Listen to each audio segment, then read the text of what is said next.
What is up, Steelers Nation? Thank you so much for jumping on to another episode of All Steelers Talk. I'm Noah Sharkbine, joined every Friday by my main man, Derek Bell. Find us on youtube.com/All Steelers Talkers. Subscribe anywhere you get your podcast. Today, we got a fully loaded show for you guys. Some actual news happened this week as we approach training camp. Very exciting stuff. Alex Highsmith inked a big deal. Ryan Clark had some interesting words on Kenny Pickett that we'll dive into, and like last week, we went over the tight ends. This week, we're going to go over the wide receivers and who you should expect Pittsburgh Steelers 5, possibly 6 big men out wide to be this season. It's a beautiful day in the Burgh. It's been a beautiful week here in the Burgh.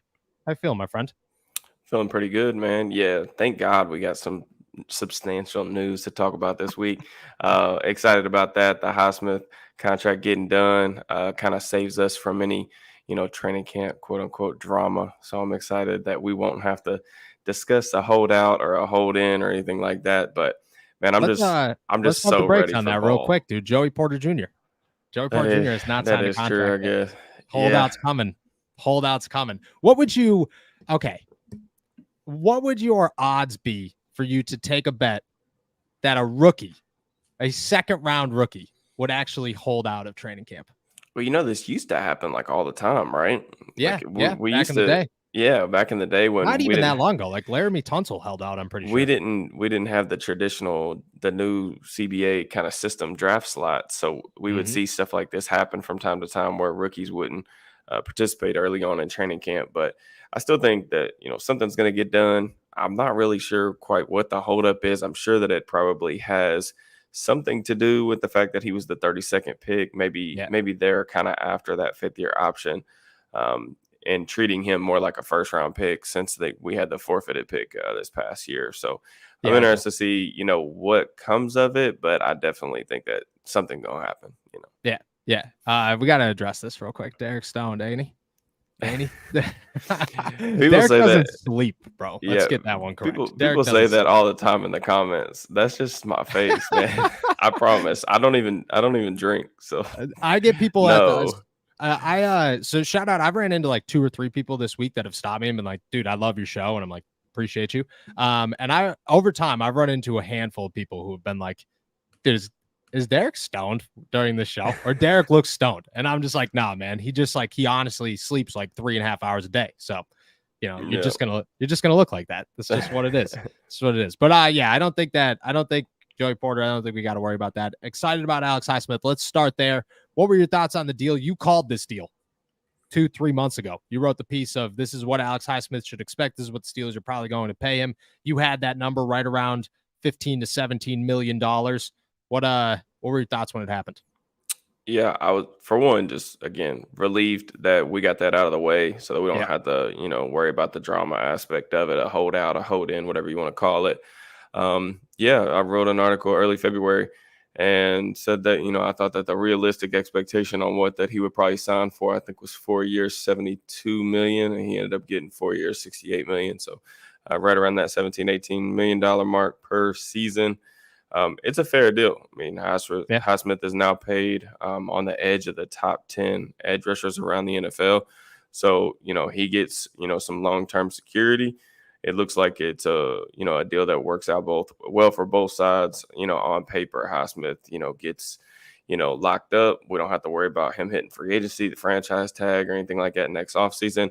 And the Steelers keep, one of the best, edge rushing duos intact, for the foreseeable future moving forward. And, that's a really important component, not just of the Steelers defense, those outside linebackers, which are really featured in this scheme, but, just in general, being able to rush the passer and get after the quarterback with 4 is, it's crucial in today's NFL. So, yeah, 100%. That's, it dropped right as we were finishing recording on Wednesday. So I did get to, get some thoughts out there. But as I've collected myself, I got to say, like, this deal works out so perfectly for the Steelers. Have you seen the criticism of, I think it was Colin Cowherd who said, like, the Steelers are overpaying on defense in an offensive football league and in a Patrick Mahomes league? This is the numbers. He compared the Chiefs to the Steelers, I believe, somehow financially. My thoughts there are like, the Steelers have always won with the philosophy. And even if they haven't won the last 10 years, they've had the same philosophy, and that philosophy does work. just because there's really one difference between the Pittsburgh Steelers and the Kansas City Chiefs, and that difference is Patrick Mahomes. But there's one difference between the Kansas City Chiefs and all 31 other teams in the NFL, and that's Patrick Mahomes. And if you don't have a Patrick Mahomes, you got to figure out another way to win. Well, that way to win is for defense with the Steelers. And I think that that's their move. You've said this time and time again. That's how they win, is through their edge rushers and through their defensive line. And they sealed that up and said, hey, look, you're going to have to beat us. And I think that that's going to help. That's going to hold strong. That's a way better way to go about it than trying to go overpay offensive talent instead of building offensive talent like they've done. And that seems to be working with guys like Deontay and George Pickett's. We'll stick with the defense here. Answer our boy Michael's question here. What would you rather have, Benton or Leal become the next Hayward Tuitt, or Joey Porter Jr. and Corey Trice become the next Ice Taylor, Bryant McFadden? Let's, shout out to Bryant McFadden, Ike Taylor, but let's hope that Corey Trice becomes a little bit more than Bryant McFadden. What one are you thinking here? Oh, I don't know if I could hear you. Can everybody else hear you? Oh, you're muted. No, you can't hear me because I'm muted. No, but selfishly, I'm going to go with option number 2 because Ike's my favorite Steeler of all time. So I would really, I knew that was coming. Yeah, I'd love to have a deja vu scenario in that regard, but that's really tough. I think there's an interesting argument, probably one that I could get really, really long-winded about.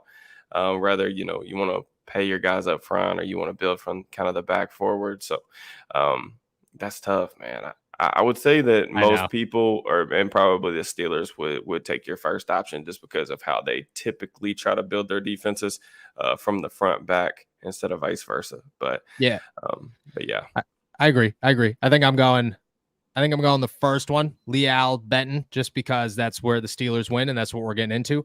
But as somebody who enjoys fun football, Joey Porter Jr. and Corey Trice being 6'3" in the back end for the next 7-8 years would be pretty awesome. And the Steelers having reliable corners would be pretty awesome.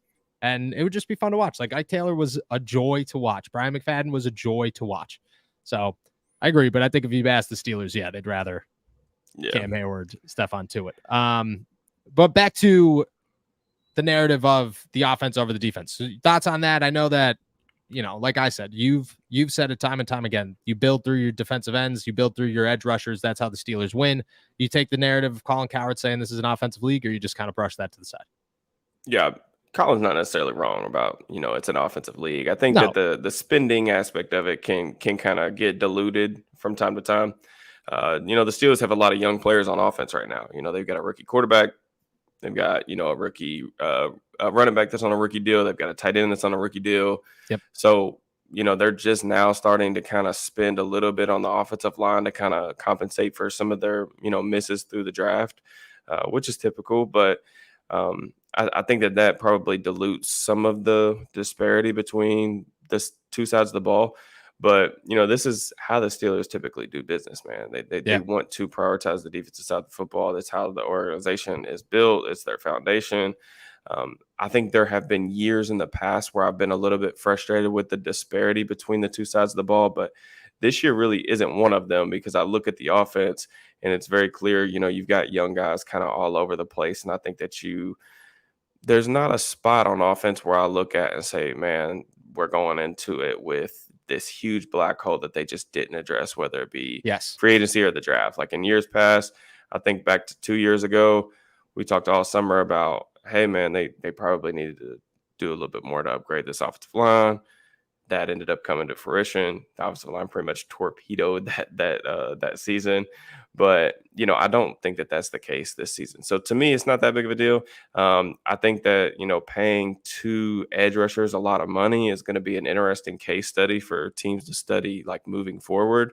Yeah. But, I think of it not in terms of premium positions or side of the ball. Like, is this person a premium player? And I think that you can argue that Highsmith has the potential to be a premium type of player moving forward. So, I think keeping talent and drafting good talent and being able to retain them and keep them in-house is a really important aspect of, the Steelers team building philosophy. Yeah, 100%. You're paying for talent. Alex Highsmith's getting paid either way because he is that talented.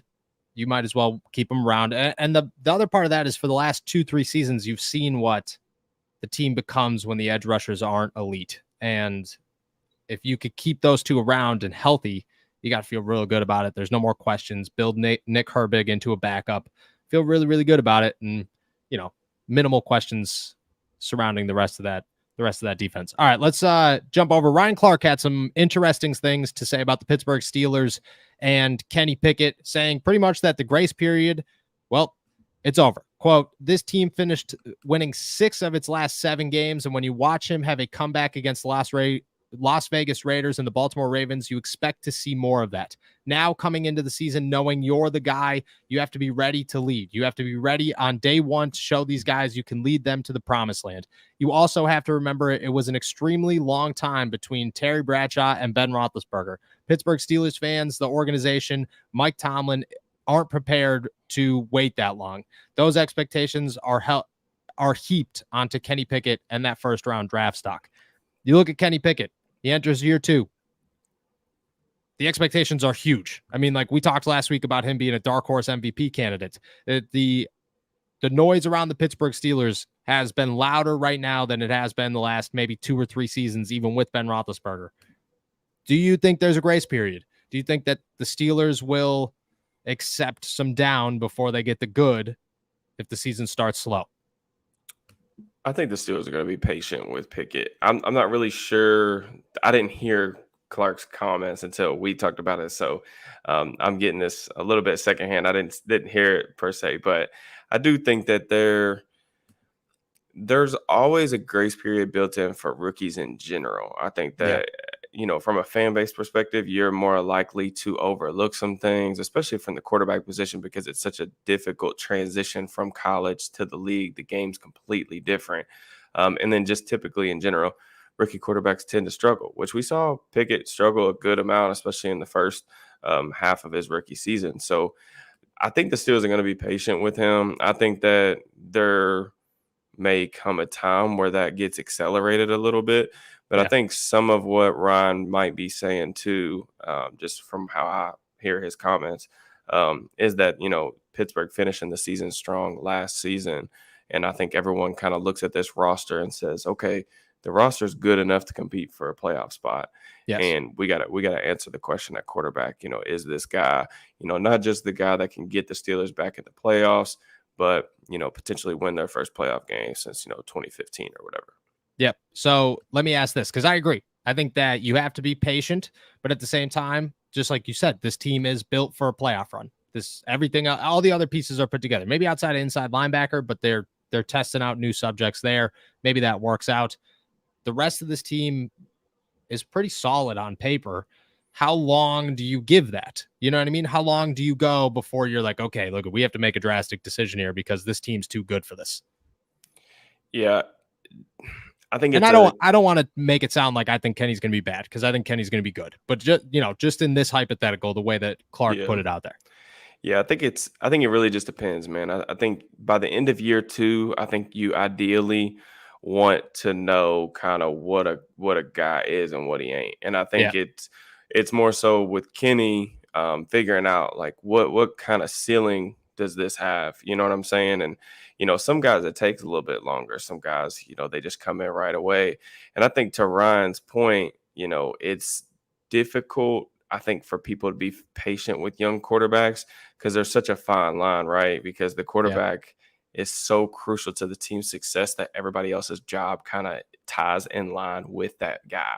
You know what I'm saying? So, but, not everybody comes in and just lights the world on fire like Ben did his rookie season. It's just that's not really the realistic expectation, or it shouldn't be for rookie quarterbacks or for young guys in general. So I think, yes, I think people will, hold him to a higher standard in year 2. Obviously, you need to see some serious progression with him.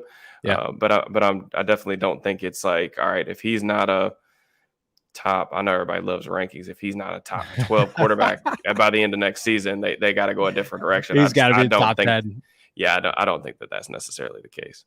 No, I think so too. I think that a lot of factors play into this. Like, for one, like I think Kenny Pickett is a winner, and I think he's a leader, and I think he checks a lot of boxes. But I also think that what Kenny Pickett does the best is he does not take over too much. Like Patrick Mahomes, you have to shape an offense for Patrick Mahomes because that's how good Patrick Mahomes is.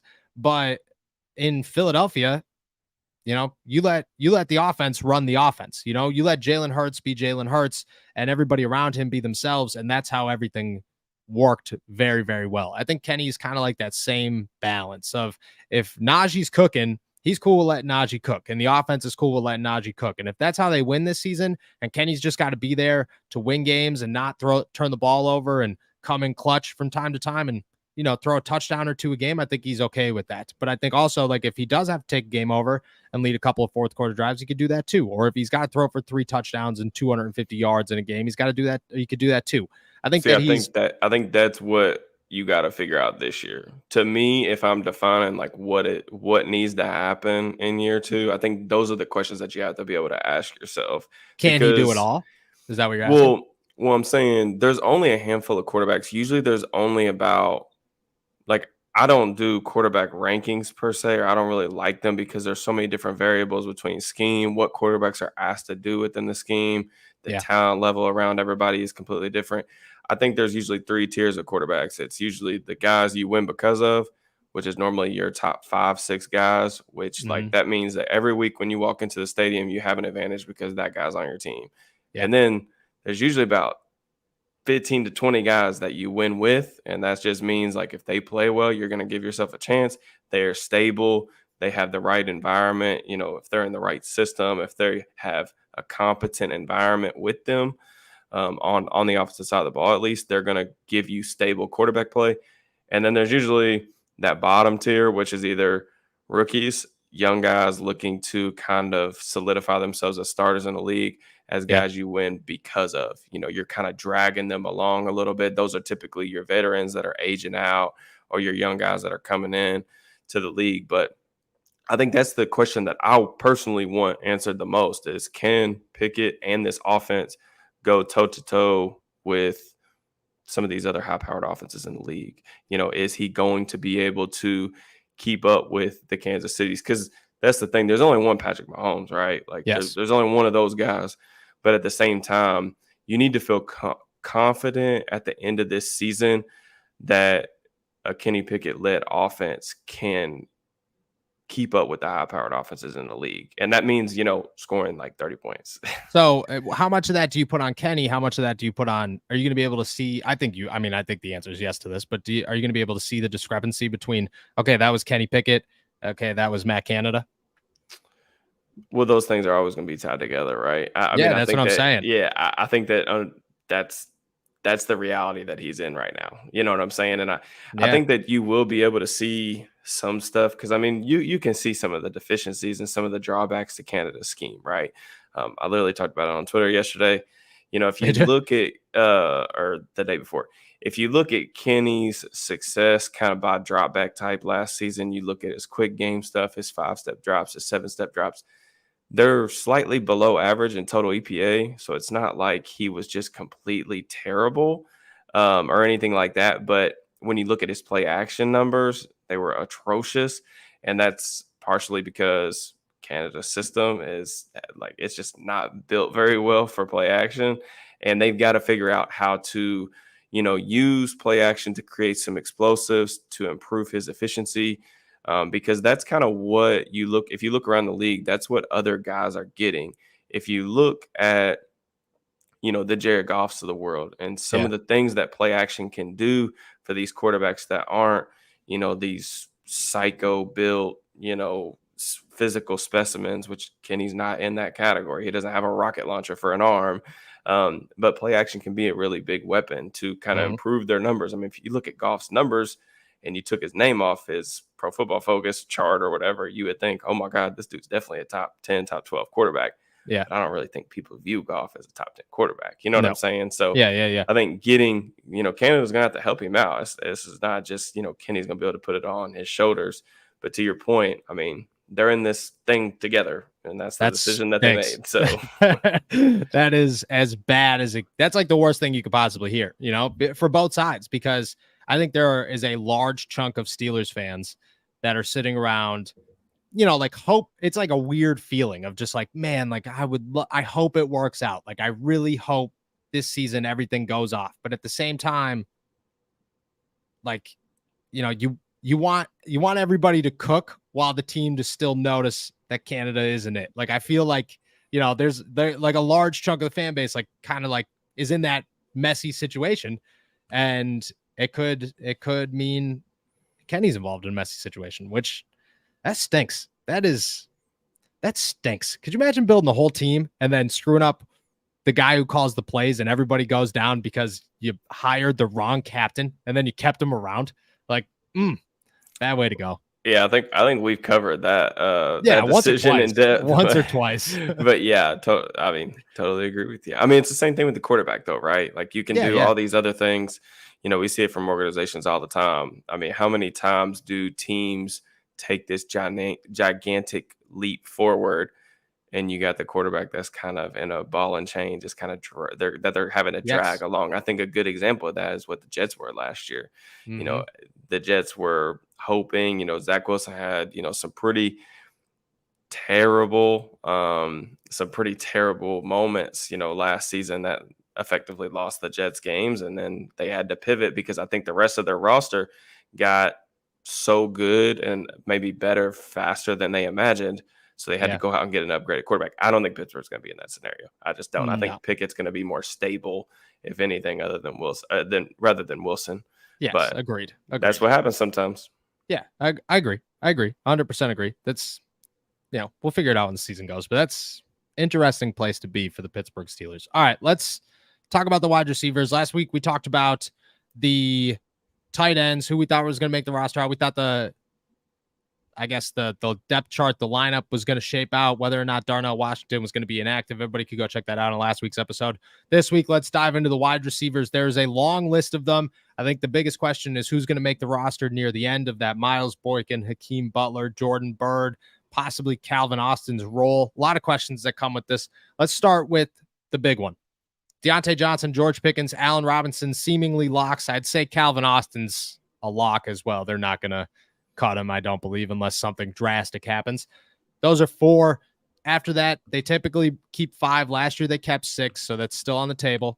Who do you see making the roster at the end of the depth chart there? Yeah, totally agree. The top 3 are definitely locks. I would say Calvin is a lock with the asterisk of he's healthy. Yes, if Calvin was to get hurt the first day of training camp and he doesn't play again until the regular season, I think that could be a different conversation potentially. But yes, yeah, Calvin's in a really good spot to, potentially carve himself out a role. I'm still leaning towards Miles Boykin making the roster, and I know that that's maybe not the sexy pick, but I definitely think that Boykin's skill set on special teams, if you look at all the turnover that Danny Smith, his group has had, I think that you have to, maybe value Boykin's, experience as a special teams guy a little bit more, but also I thought he had a pretty good season last year in that regard, and he's not overly expensive either. So Boykin would be a guy. From there, man, I think it's wide open. I mean, they've got some reclamation projects, Des Fitzpatrick, his time in Tennessee didn't necessarily work out. Hakeem Butler, we really haven't seen very much of anything from him really since he got drafted back in the day as well. So they got some interesting guys that I'm excited about seeing in training camp that are kind of potentially going to be battling for that last spot, whether they keep 5 or 6 or whatever. Yeah. So I agree. I think Des Fitzpatrick's definitely on the list. I think Hakeem Butler and Miles Boykin are going to be very, very fun to watch. I still lean Boykin as well, just because of that special teams play. I also think Boykin is an undervalued wide receiver. Like, he's an excellent run blocker. There literally were formations last year where it was just Miles Boykin and Gunnar Olszewski out on the field, and you knew they were going to run the football because those two just went out there to run block, like at play after play after play. And I think that adds a lot of value. But I also think that George Pickens is a good run blocker. I think Deontay is a decent run blocker for his size. Allen Robinson, I don't know, but I would imagine, since he's a big body, I think that you could compensate for that. I do lean that way, but I think Hakeem Butler's got a shot just because, he's big, he's exciting. They're the same age. If he could play special teams, maybe there's something there. That's the key right there. Yeah, he's got to be able to play special teams just as good as Miles Boykin, if not better. After that, I agree with you. I think Des Fitzpatrick looked very good in minicamp, and I think that that's a name that we could start watching. I think Jordan Bird's got an opportunity, just maybe as like a kick returner. I think that Gunnar Olszewski is not ruled out yet. I don't know why he's still around, but that makes me question, why is he still around? You know, like, is there a reason? Do the Steelers actually like this guy? Is he, again, he's a good quality run blocker. Maybe that's what they're looking for at the end of that depth chart. Good special teamer. I think that it is. I think it is wide open. Very exciting to watch. Do you anticipate, like last year, kind of felt like they had to keep 6. Do you think that's the same way this year? Because there are, like, you gotta think other positions. Like, chances are you're going to keep 5 or 6 cornerbacks. You know, you're going to keep 3 or 4 safeties, couple of inside linebackers. Like, there's a lot of players on other positions that I think take up roster spots that they didn't have to allude for last year. Yeah, I mean, 5 or 6, I think it really just depends on, if another player ends up pushing himself onto the roster, right? Like sometimes we just see a player just freaking explode through training camp or explode through the preseason. I think back to some of the returners that they've had in years past where they were so effective, in the summer that the Steelers had no choice but to put them on the roster. So I think that could be the difference between them keeping 5, keeping 6. But I keep hammering this point home just because I think it's so important. But the special teams aspect of what these guys are going to be able to add, not just as a receiver, is really going to matter for these guys that are looking to crack kind of the end of the roster. Unless Hakeem Butler goes out there and he just looks like prime Randy Moss or something like that on offense, to where, he's pushing for significant playing time, which I think we would all be kind of surprised about that, right? He's going to have some sort of value on special teams, because here's the deal. If he is your 5th receiver and he doesn't play special teams, how's he going to get a helmet on game day? Yeah, no, he's not. You can only have so many different guys, and it's good to have those guys for depth. But that's how some of these guys end up making the practice squad, because they can't contribute in more than one way. So, the cornerback point is an interesting point, because I do see them keeping quite a few, at least 6. At least 6 corners this year. I really do believe that that's a good possibility. Yeah, that's what I'm saying. Like, I went through them today because I was talking about James Pierre and my Steelers to go. And you're going to keep Joey Porter Jr., Levi Wallace, and Patrick Peterson. You're probably going to keep Corey Trice, just because even if he isn't. Yeah. Like, you're just like looking at that as just like, okay, well, like, what are the expectations in year 1? Doesn't matter. We wanted to see what happens moving forward. So that's 4 immediately. You want an actual reliable backup cornerback. So chances are that's James Pierre, Luke Barku, or whoever. So that's 5. And then you need a nickel. So that's 6 guys. Like, last year they kept 4, including Arthur Millette. So, they are, I guess, 5 with the Kello Witherspoon, but they never like replaced him fully. They always just kept teasing different guys out there. So I don't know. I think that it's very, sorry, I'm laughing at the group chat. People are making fun of the cap locks. It's very interesting. Let's talk about the other part of that, and that is Calvin Austin, because obviously it goes to if he's healthy, but let's say that he is. Let's imagine that this is his summer. What do you see the role of Calvin Austin being this season? What do you think, even if you don't know yet and you're excited to see, where do you think he could fill for the Steelers? Explosive plays. I think that, when you watched Calvin at Memphis, he wasn't this gadgety type of player that you would kind of assume from a guy that's not even 5'8", and he's 170 something pounds.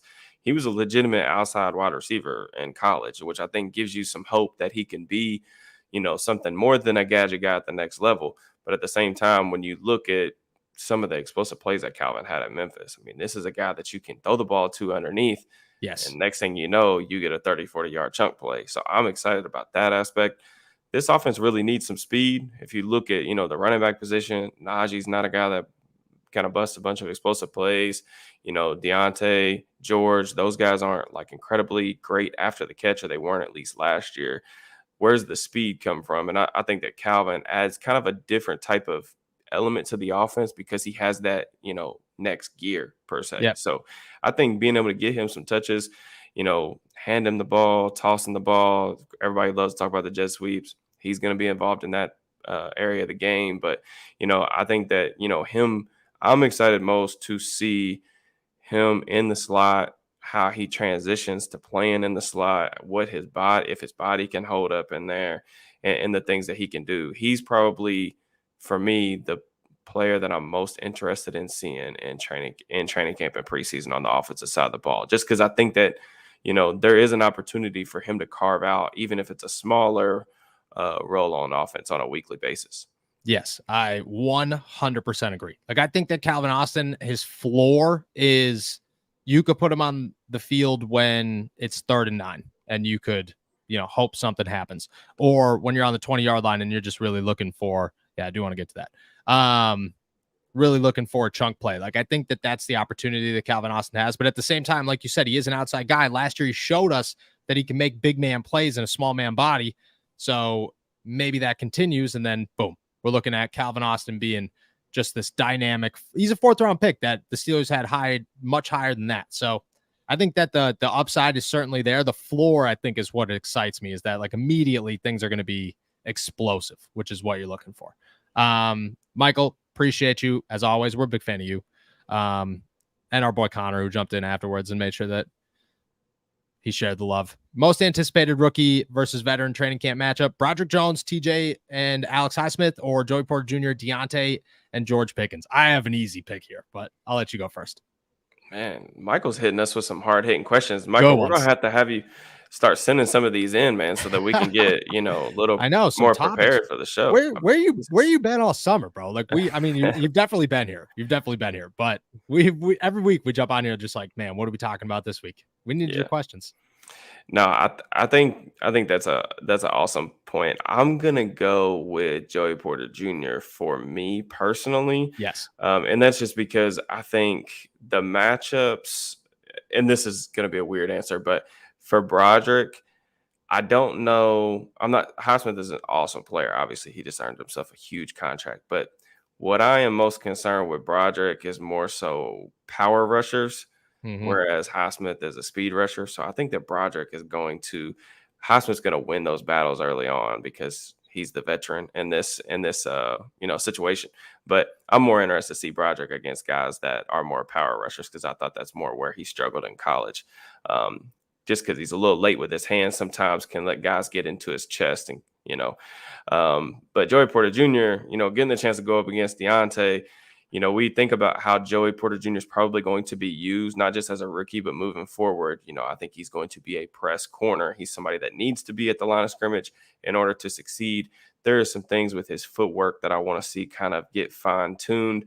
And what better way, in my opinion, to get good in press coverage than go up against Deontay Johnson, who, is one of the best separators and one of the best kind of defeaters of press in the entire league. So I definitely for me, and this is just me being biased too, I'm a corner guy. So I knew it. I was like, as soon as I read the question, I was like, oh, this is an easy one for Derek. What do you, anytime there's a cornerback involved, just immediately assume that Derek's answer is the corner every single time. I got to go with the same thing. Like, it's just, don't get me wrong, Broderick winning some reps against TJ Watt and Alex Highsmith is going to be exhilarating. Like, that is going to be so much fun to watch. It's going to get the fans fired up. It's going to get teammates fired up. Like, that's going to be exciting. Joey Porter Jr. versus Deontay and George Pickens is going to be like a whole training camp battle that I am very excited to watch. Not only, just like you said, he gets to go up against Deontay, who's possibly one of the best separators in football, and just has incredible footwork, which is going to test Joey Porter Jr. But on top of that, he has to go up against somebody in George Pickens who has more body control than anybody he will see in the NFL, and he gets to do that every single day. So you want a rookie to step in here and prove himself. That's how you do it. It's the battle of the Decepticons. The freakishly built. Could you imagine that first jump ball? Outside. Yeah, it's gonna be crazy, man. Crazy. Even all of them. Corey Trice goes out there against like the backups of Miles Boykin and Hakeem Butler. That's gonna be exciting. Patrick Peterson jumps on there and just like shows his old man skills a little bit. That's gonna be exciting. Like, yeah, no, the corners versus the wide receivers at training camp might be. It's going to be must-see TV. It's going to be must-see TV every single day. Every single day. I do want to answer this one before we head out here because I know you got to go do another show.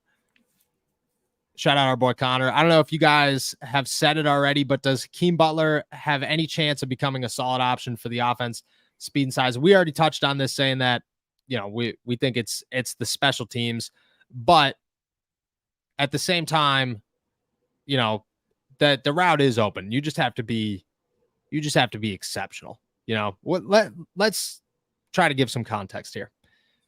What makes Hakeem Butler worthy of a roster spot just in general? You know what I mean? Like, if this team had less options already, what is so appealing about Hakeem Butler?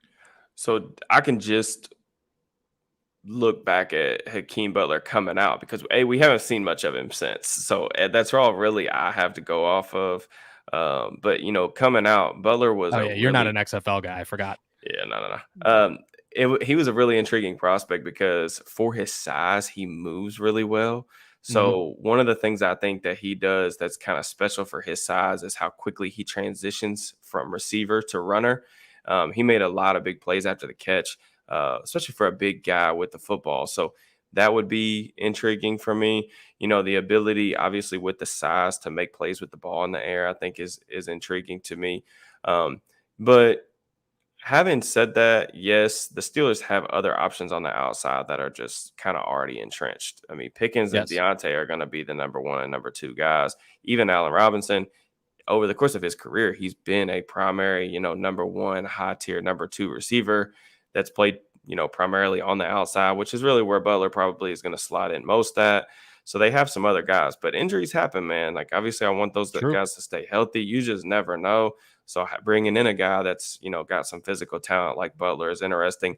I am interested to see if potentially he gets some big slot kind of moments or opportunities within this offense early in training camp, because I think that could be a way for them to potentially unlock a different element, just with his skill set being a little bit different, obviously very different from, let's just say Calvin Austin, because they're completely 180 type of builds. Yeah. 108. Yeah. Those 7-on-7 goal lines, that's going to be where it's at. All right. And last one here for you. Our boy Richard jumped down right at the end.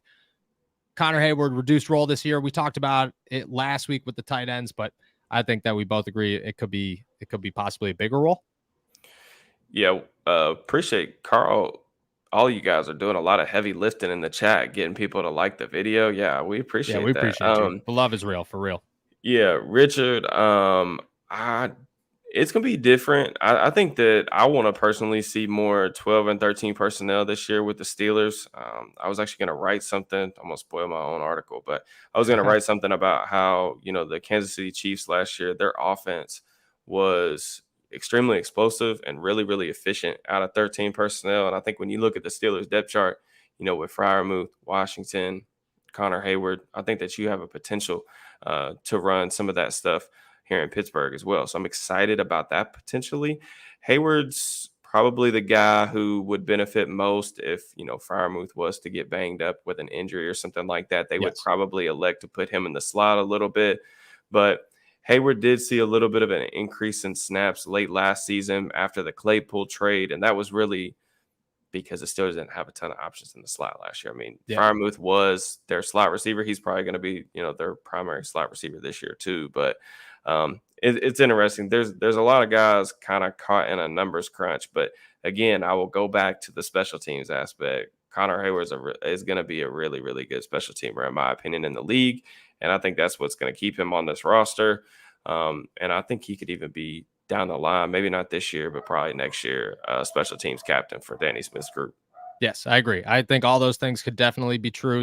I think he's a staple of Danny Smith in that group, while also adapting to the NFL level of, I'm a smaller guy. I got to figure this out. That takes a year or two, but in that year or two, I expect things to happen. I just watched the Julian Edelman episode of the New Heights podcast the other day, and he talked about how he came in here and was positionless, and he just had to make it work. And I think Connor Hayward's he's an athlete. He's a good athlete. He's good at football. He's just undersized and has to figure out where he belongs. And I think how they make that work will figure itself out during the season. All right, with that, we're heading out of here. Thank you guys so much for jumping on to another episode of All Steelers Talk. Make sure to subscribe to us on YouTube, youtube.com/All Steelers Talk. Like this video and check us out anywhere you get your podcasts. Enjoy a beautiful week in the Berg. Check out all of our stuff at allsteelers.com, and we will be back on Monday.